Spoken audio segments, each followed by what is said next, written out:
Okay.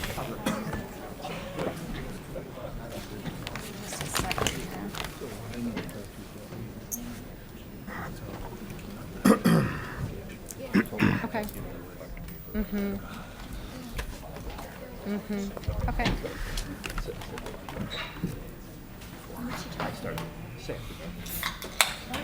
I mean, I had Kendall Collins. She was gone.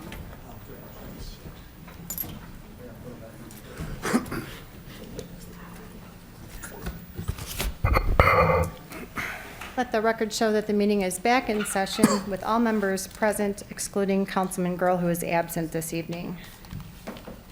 Next on the agenda is citizens to be heard on agenda items. Is there anyone present that would like to speak on an agenda item this evening? Seeing none, we'll pass it over to the city manager to discuss the agenda items. Thank you. I think there's somebody who wants to speak on Oh. Thank you. an agenda item. Thank you, Councilman. Mayor, members of the council, my name is Adrian Guerrero. I'm with Union Pacific Railroad. I'm a Director of Public Affairs. I've met many of you in your districts. Obviously, we have a large facility here, a large investment in our Joliet Intermodal Terminal. Back in 2010, we opened this. It was over a $350 million investment for Union Pacific. We have made significant additional investments on road improvements with our partners at Centerpoint in this area, and working with the city and with the county and the state, we have made additional investments in the area. The reason I'm speaking here today is that there is an MOU before the council related to the Hobart Road Bridge, which UP is supportive of.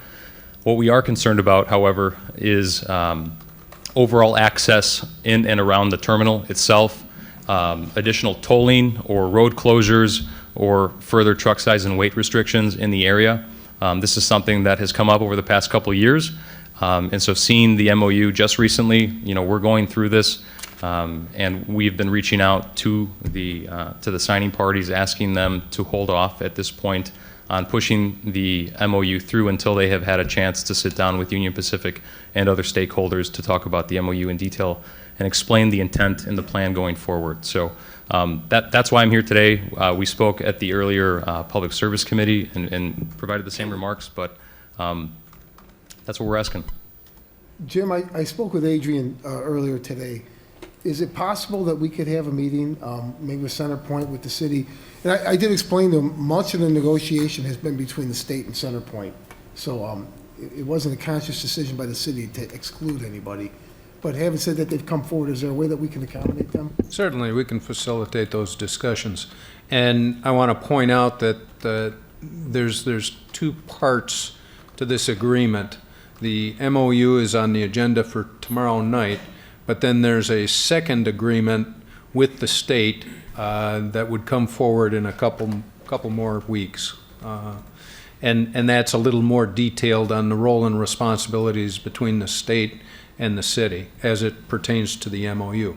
The MOU is really kind of a global language, and I know that there will be a lot of discussions with stakeholders between the state and the county and Centerpoint and the city to make sure that all the interested parties are heard and their concerns are addressed. Mayor? Yes. And I believe, if I might speak about it, too, there's some language in Section 12 that they particularly have focused on, I'd like to discuss. Right, and I'm joined today. We have Matt Wells from the Midwest Truckers Association as well, who can provide further comments on that. Again, IDOT is working on a corridor study as it related to the Walter Strawn Road temporary closure, which is now obviously being proposed as a permanent closure. In addition to that, the Will County is moving forward on a freight mobility study. So we have these two larger studies going on, which are trying to address these overall access routing issues. But at the same time, we have this MOU, which is quickly making its way through Will County, now through the city. So again, as a partner that has been there for all of these stakeholders and for these partners, we as a courtesy, we're asking that we be brought in and explained again the intent and plan of the MOU. That's fine. Thank you. Matt Wills, Midwest Truckers Association. We represent 3,500 trucking companies that operate in Illinois and 16 states and 2 provinces in Canada. We obviously have a very vested interest in in what pertains with the MOU, specifically in access to Centerpoint and Centerpoint properties.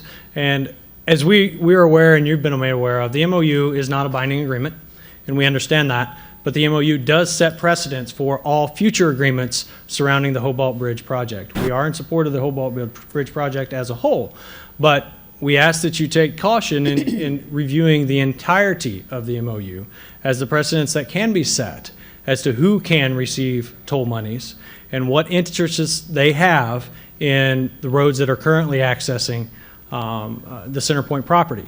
Because at this point in time, the way the MOU states, it allows Centerpoint properties who will be operating the toll bridge of Hobart property to enter in any agreements with any of the other 3 stakeholders for sharing of those tolls. And our concern comes in whenever we get 5, 7 years down the road and the bridge isn't making the money that it may or may not, or maybe it is, or there are infrastructure needs, and who is going to invest in those infrastructure needs. Because part of Section 12 of the MOU that I'm asking you to carefully read and consider all parties that are vested, that it allows for Centerpoint properties first right of refusal to any access point within their facility. And at that point, we are concerned as an industry that provides a service to Centerpoint properties and to your communities as to being able to safely access and fairly access the facility as we move forward. So the MOU, as we know, is not a binding agreement, but as we move forward, it lays the groundwork, and we want to make sure that all parties, us being the trucking industry that will ultimately be paying for that bridge, be the ones to also sit at the table and make sure that all concerns are met. Mayor, I know I speak for yourself and the rest of the council members, and I'm sure the county board, that they represent all of these people as well as Centerpoint, and they've got to balance those concerns. And Centerpoint has, a tremendous amount of property yet to be developed in there, and so they are going to look out for the interests. They've got to create an environment that makes it desirable for people to locate within the park, as well as address the trucking industry's concerns to be able to access all of that property from various directions, as well as the new bridge. So I'm sure all of your interests will be heard and reflected in the decision-making in the future.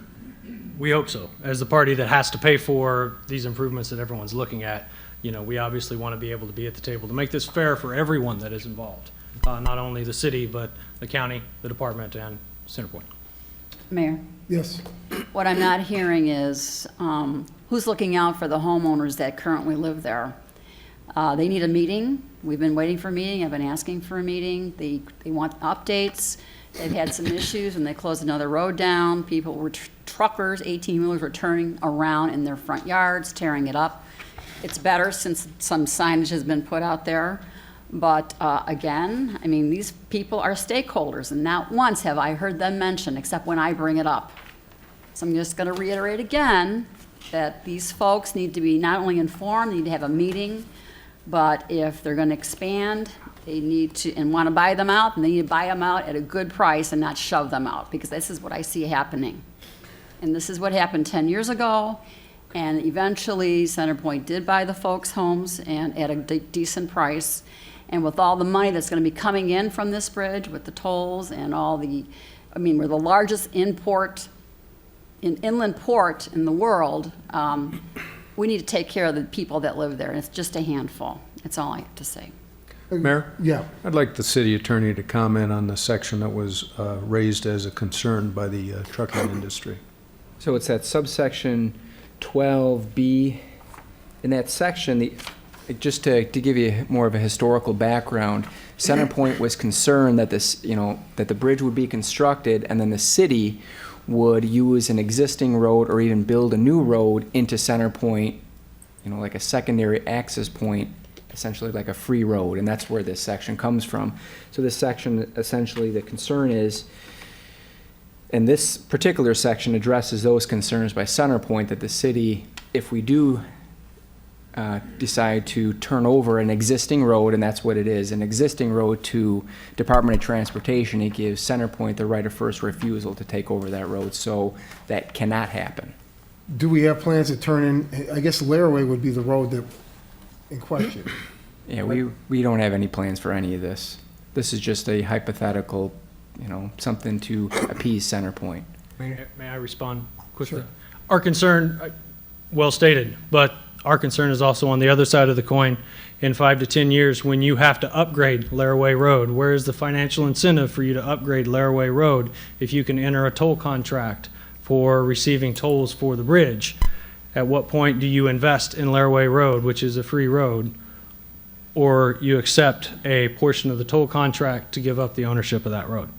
I know these are hypotheticals, but these are realistic hypotheticals if you as a city have to continue to invest in that road to maintain its truck routability, or choose to close its access for larger trucks because of the maintenance cost of maintaining that road.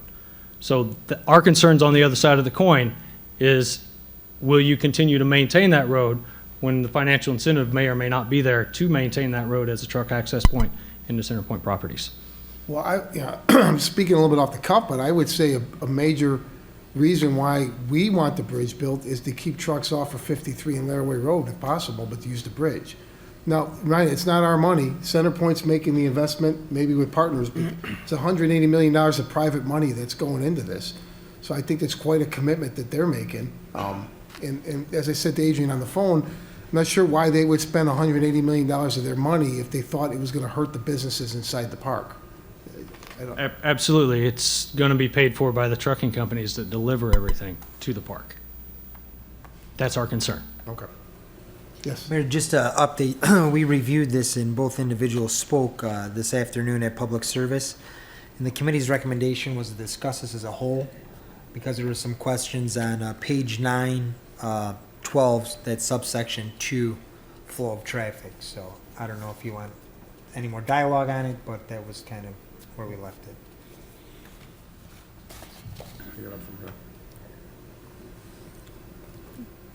Mr. Hawk? Turning your attention to the agenda for tomorrow night, looking at Council Memo 437. This is a approval of allowing the Community Housing Development Organization, and the only one currently located in the city of Joliet is Cornerstone Services, to reallocate and add some funding. HUD regulations require that a minimum of 15% of the annual home allocation be set aside for investing in housing developed, sponsored, or owned by these CHODOs. So instead of 9 buildings and 13 units, they built 3 buildings with 5 units. And now Cornerstone's requesting an additional $82,077 in home funds for the rehab of 2 additional homes, and for a total of 4 units to be occupied by very low-income residents with developmental disabilities. Item 438 is a resolution that is being taken off the agenda. So 439 is a resolution approving Union Station lease agreement with JBM Golf Properties. As we all know, Bussant Catering, their intent is to leave Union Station in the middle of January, and we were notified early enough and solicited proposals, and a committee consisting of Councilman Hugg, Purchasing Administrator McEvely, Planning Director Jackson, and Deputy City Manager Jones requested qualifications and proposals, which were reviewed by the committee. Both firms that submitted were excellent, but it was a unanimous recommendation to go with JBM. One of the concerns of the committee was that it not only be used as a wedding venue, but to see if they could expand the uses within the building. And JBM addressed those concerns by suggesting that once a month they have another type of venue there to have community involvement. And so they had a number of ideas that the committee thought was favorable. The JBM has experience with in Romeoville and Bolingbrook. Also, individuals on their team served at the Harley-Davidson Museum and Soldier Field operations. This is a 6-year lease term with subsequent 6-year renewals, and it's based on gross income that they have. And if they don't meet those gross income minimums, then it would be a minimum of $1,500 per month. Any questions? Council Memo 440, we were just talking about, which is the MOU for Hobalt Road project between the Department of Transportation, County of Will, City of Joliet, and Centerpoint Properties. Pardon me. So this includes Centerpoint's commitment to building the bridge from the intersection of 6 and Hobalt Road, going over Des Plaines River, connecting into Vetter Road. And the state has pledged $21 million to the City of Joliet for intersection improvements at Hobalt and 80 for a divergent diamond, as well as Hobalt Road improvements to accommodate all of the truck traffic that'll be headed that direction. Pardon me. You may recall that the city recently approved the plat with Ketone Development, which was south of that 6 and Hobalt interchange, and that included a right-of-way granted to the city, which we would convey to this development. It's narrow enough at the intersection and then widens as it approaches the river till they determine the final crossing point over Des Plaines River. But there's an agreement between the state and Centerpoint in terms of northbound access to the property to the east that was satisfactory to Ketone to help facilitate the contribution of this property to this bridge crossing. As I mentioned earlier, this is a precursor to a more detailed agreement in terms of what the obligations of each party are in terms of construction of that divergent diamond and the intersection improvements.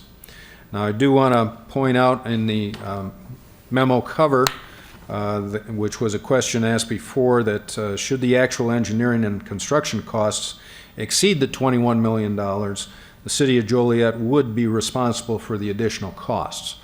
Now, we have transportation funds that we use on our local streets each year that could be utilized for this. If we have to do that, that would reduce the number in any given year of local street projects. There could be a general fund contribution. There's federal grants and there's other state grants that could be available as well prior to awarding the project to any kind of bidder that we would obviously try and look to facilitate if the proposed costs exceed that $21 million. Yes. Here. So Jim, what about Centerpoint? It's my understanding that Centerpoint didn't pay any money for the Arsenal exchange or very little money for Arsenal and 55 exchange. And I don't know if that's fair to the citizens of Joliet to take money away from our road fund. I don't know. I see Jim Tritz's name is on the bottom of this, how much he did have a chance to make the estimate. We all have the transportation center here that the state was less than upright in giving us the money when on a timely basis when all that was supposed to happen. I'm just wondering if the 21 million, who said the 21 million was enough besides the state? That is state estimates, and you're correct. And approaching Centerpoint, should those costs get exceeded, is obviously another venue we could pursue. Yeah, a couple of things, because I was part of the negotiations. So what about Centerpoint? They're paying for the bridge, which is probably going to be $180 million. So when the governor was in town, Governor Rauner praised the idea of the public-private partnership. The private entity is putting up $180 million. The state's willing to put up $21 million. as the governor said, he thought that was an excellent return on taxpayer dollars. That the state lays out 21 million, they're getting 180 in return with private investment. We know we have the question, it could run over, it may run over, and the city will be on the hook, but we also have made it clear to Centerpoint that if that happens, we expect to receive part of the toll to be compensated for what we have to pay into it. Does that have to be in the MOU? No, because the county sets the price of the toll, and that hasn't been. No, well, this agreement will go to the county next week.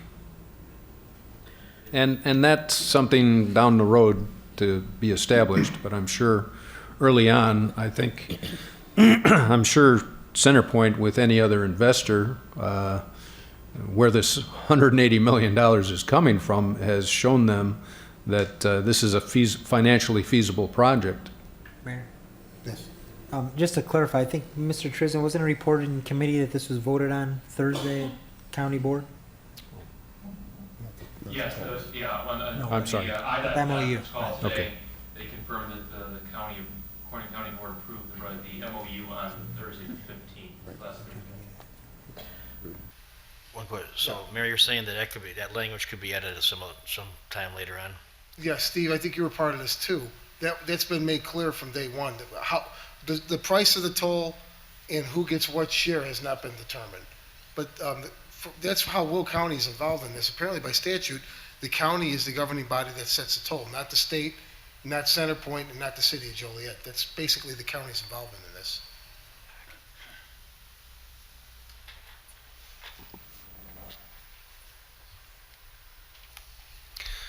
Mayor, the only other point I want to make is Council Memo 447 was removed from the agenda as well. So when you approve the agenda for tomorrow evening, you'd take away the earlier memo and this one as well. Bids and contracts, amendments, change orders, and payments have been reviewed by committee and will be reviewed in council members' committee reports tomorrow evening. Jim, under new business, there's an item that I'd like to bring forward. Last week, we voted to create several new positions, including 2 part-time positions in the garage, I believe, the Public Works garage. Yes. I've been notified subsequently that may be an issue. These are non-union jobs that are basically going into a union shop. I have an issue with that. I'm not sure the rest of the council feels. I don't know if we were apprised of that prior to the vote.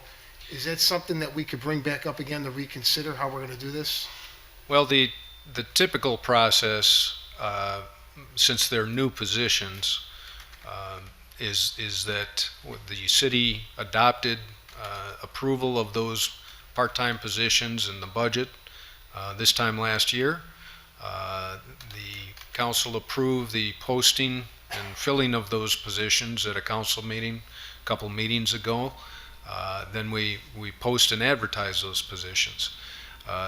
Any union can file with the Illinois Labor Relations Committee saying that they believe that those positions should be a part of their bargaining unit by virtue of the job duties and responsibilities that they perform and that they're related to other positions within their bargaining unit. The city then can decide to agree and those positions are in the union, or they can file a claim saying that they don't believe.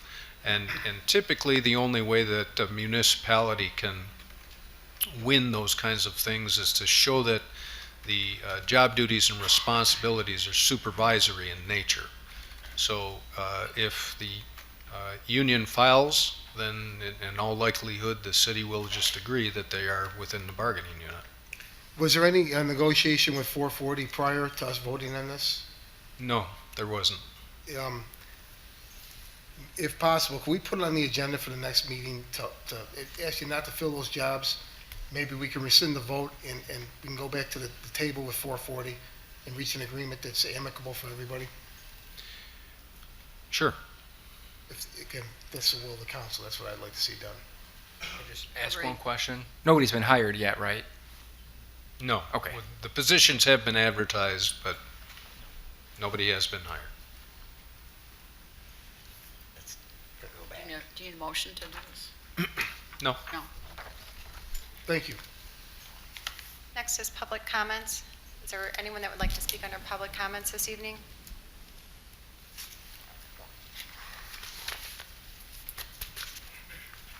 Seeing none?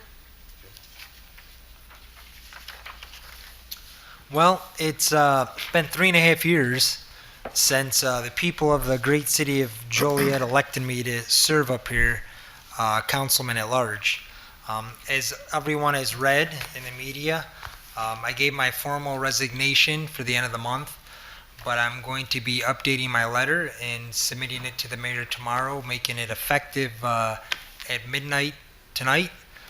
This way it'll give the mayor an opportunity to find my replacement, and folks can come in here and start voting on serious issues. As you heard tonight, there's a lot of things before us that are very pertinent, and right now, sitting in this seat, I'm basically a lame duck. So we need to make sure that we get somebody up here that can hit the ground moving. We have a lot of issues, as the bridges we just discussed, water sewer rates, but Mayor, I want to thank you and my fellow colleagues up here for the great 3.5 years. There's some of you that I've worked with from the beginning and some new folks that are up here. I'm going to miss it all, of course, but I'm not going to miss the phone calls, the emails. You know, I have some residents that call me almost daily to talk and to complain, and also sometimes I get compliments. And I see there's a lot of folks out there from 440. I want to thank all of you guys for all that you do. Mr. Dillon back there, one of my early supporters, when I decided to run in your union, I thank you guys. Keep up the good work. That concludes. I'm signing off. Thank you. Thank you. You know, personally, Jim, it's been 3.5 years. We worked together. I want to thank you for your service. And also, we tackled some really tough issues. And I think the 3.5 years you've been on the council, there's been a real change and a positive change in the city of Joliet. So thank you for your efforts in doing that. Thank you. Is there a motion to adjourn? Mayor, So moved. Yes. before we adjourn, you know, you won't be here tomorrow. I want to extend my thanks to you for helping serve. I think I was one of the people that when he first came on, you know, we got to know each other a little bit better, and so thank you for your service, Councilman, and the best wishes and best of luck to you, your wife, and your daughter. Thank you. I should probably announce this because I know Mr. Ocon's here and he's been dying to know where I'm moving. So, Frankfurt.